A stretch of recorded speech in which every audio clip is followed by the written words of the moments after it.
Tom and Jerry is directed by Tim Story, the man behind Barbershop, Taxi, the first two Fantastic Four films, most recently Shaft. And this film finds Tom the cat and Jerry the mouse running into each other in New York City, eventually meeting Chloë Grace Moretz, who's trying to work at a fancy hotel, hoping that a wedding between two insanely rich people goes well, and it kind of sucks for her that a cat and mouse keep getting in the way. Tom and Jerry follows the formula of just about every one of the older cartoons that have been adapted to a film. It takes place in New York City.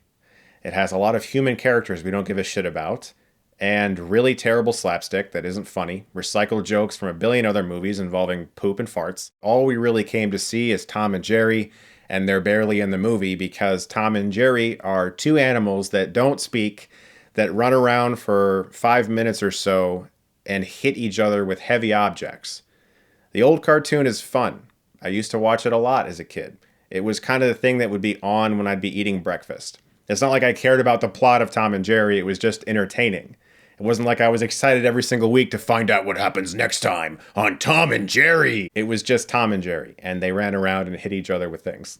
So to make a whole movie out of it, and a 100-minute movie at that, you can really feel them straining to come up with ideas as the film plays out. These birds routinely appear throughout the movie to break the fourth wall and remind us of what is going on in the plot. I'm not exaggerating. There are scenes with the birds where they stare at us and give us a recap of what has recently happened just in case we forgot. Check this out. In celebrity news, major commotion at the Royal Gate Hotel as New York's elite couple Preeta and Ben are tying the knot at a private intimate wedding. When we meet Kayla, played by Chloë Grace Moretz, she's on the best quality FaceTime call ever, quitting her job. So she walks into this very fancy hotel, finds a woman there that's applying for a job.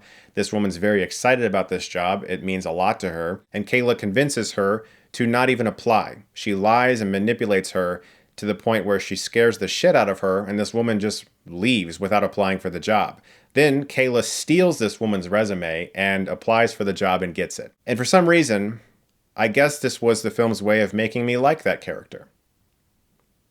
Well, it didn't work. Now, obviously, the film is trying to set up an arc for her where she starts out a terrible person, and along the way, Tom and Jerry and their cat and mouse-like antics will make her realize that she should have been a better person and hopefully admit her faults. But to have that be the introduction to what is essentially the protagonist of your movie, it was strange because this is a film for kids. And this film is saying that to get to the top, you have to lie and cheat and steal and step over someone else's hard work to get a job you want. Yep, it's definitely a big Hollywood movie. They love that shit. Which brings me to the main thing I couldn't help but think about throughout the whole movie. This is a film where people got paid. There's nothing in the movie that reminded me of the cartoon except for the fact that Tom and Jerry are in it, and occasionally they hit each other with things. This is a movie about a socialite wedding with two super rich people who want elephants and tigers and drones, DJI drones specifically, because we get a lot of product placement with those fucking drones. They want all that shit at their wedding, and they're having marital problems that Chloë Grace Moretz can maybe help her with because she lost the ring and he's kind of clueless, and Michael Peña, who runs parts of the hotel, is annoyed that this woman has gotten this job and he doesn't think she's qualified, and all of that is happening for the majority of the movie. Occasionally, Tom and Jerry appear. For the most part, though, it's everyone else. But maybe the comedy could save it. Maybe it could be funny. Michael Peña's fucking hilarious. This movie has a lot of people in it that are good with comedy. Unfortunately, they went for embarrassing, awkward, cringe humor. Like people just talk and talk and talk in a scene until they realize they're being embarrassing, but they're not saying anything funny while everyone stares at them, and then they go sorry and walk away. That kind of humor. Where would you say that person should look? Oh my God, I love riddles. Well, if I were that someone, but I'm not. But I could be. Who knows? One day, one can only dream. VIP. Sorry, back to the question. It would depend on the size of the object. Is it a car? Is it alive? Could it be a dog? I mean, I lose things all the time. I lost my baby brother last week. Don't tell anyone, please, because I was like, Joey, where are you? Please. And then thank the Lord. Constantly, over and over again, people do very embarrassing things in public in front of crowds. You know, like a fish that's animated has a little thought bubble, and in the thought bubble is the poop emoji. That's the level we're at here, guys. And I understand that it's a Tom and Jerry movie. I did not go into this movie expecting highbrow entertainment. I just would love if movies like this respected children, if they seemed to even remotely care about children and not pandering to them and not treating children like they're idiots. This is a movie that parents can turn on to make their infants not do anything for 90 minutes, well, 100 minutes. But your kids aren't going to retain anything from this. If anything, they're going to learn to lie, cheat, and steal to get to the top, which isn't exactly what you want your kids to do, I'm sure. It's actually kind of shocking how much of the film is about people and this plot about a wedding with two super rich people at a hotel that we genuinely don't care about, because they're actually being faithful in that Tom and Jerry do not speak. And so to make a feature film out of this IP, they obviously had to populate it with people and get a lot of actors who made some money, I'll tell you that. This film reminded me of The Smurfs, which if you've watched my channel for a long time, you know those movies have really rubbed me the wrong way over the years.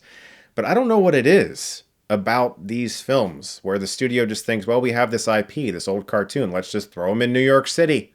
Let's just have them go to the Big Apple.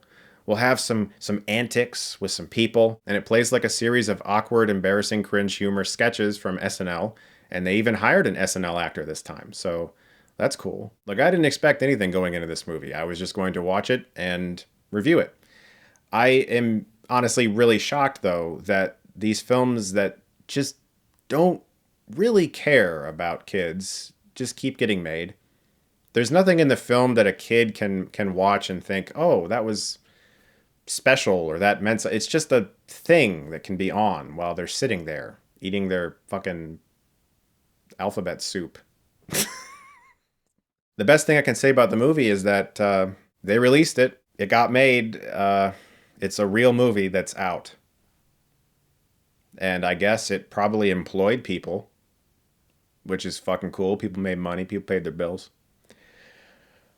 I'm going to give Tom and Jerry an F.